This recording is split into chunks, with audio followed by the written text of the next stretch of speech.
ایک یہ سوال تھا کہ رکوع میں امام کو ملیں تو رکعت مل جاتی ہے، رکوع میں امام کے ساتھ جماعت میں شامل ہو کہ وہ رکعت شمار ہوگی یا نہیں؟ تو یہ رکعت شمار ہوگی۔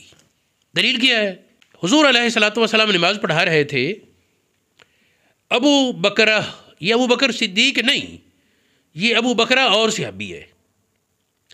ابو بکرہ صحابی وہ آئے اور انہوں نے دیکھا نبی پاک رکوع میں ہیں اور صف میں پہنچ رہے ہیں تاکہ نبی پاک کھڑے ہو جائیں گے،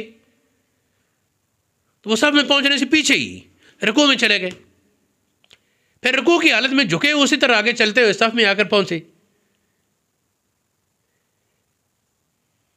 جب نبی پاک صلی اللہ علیہ وسلم نماز سے فارغ ہوئے، آپ نے پوچھا کس نے اس طرح کیا ہے؟ آپ تو ظاہر پیچھے بھی اس طرح دیکھتے جس طرح سامنے دیکھتے۔ تو ابو بکرہ نے عرض کیا یا رسول اللہ میں نے یہ کیا ہے۔ فرمایا لا تعود، آئندہ ایسا نہ کرنا، لیکن پہلے کیا کہا؟ زادک اللہ حرصاً، اللہ تیرے شوق میں اضافہ کرے، اور وہ رکعت نہیں پڑھی ابو بکرہ نے، ہو گئی، رکوع میں شامل ہوئے اور وہ رکعت شمار ہو گئی۔ یہ حدیث بخاری شریف میں اور دیگر کتابوں میں موجود ہے، بخاری شریف حدیث نمبر 750 پر۔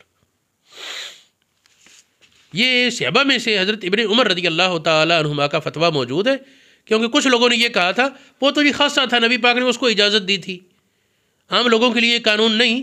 تو حضرت جابر ابن عمر، عبداللہ ابن عمر، عمر فاروق کے بیٹے، وہ فرماتے ہیں جب رکوع میں امام کو پائے اور امام کے سر اٹھانے سے پہلے تو رکوع میں چلا جائے تو تیرا رکعت شمار ہوگی، اور اگر امام نے رکوع سے سر اٹھا لیا تو بعد میں پہنچا تو وہ رکعت تیری رہ گئی۔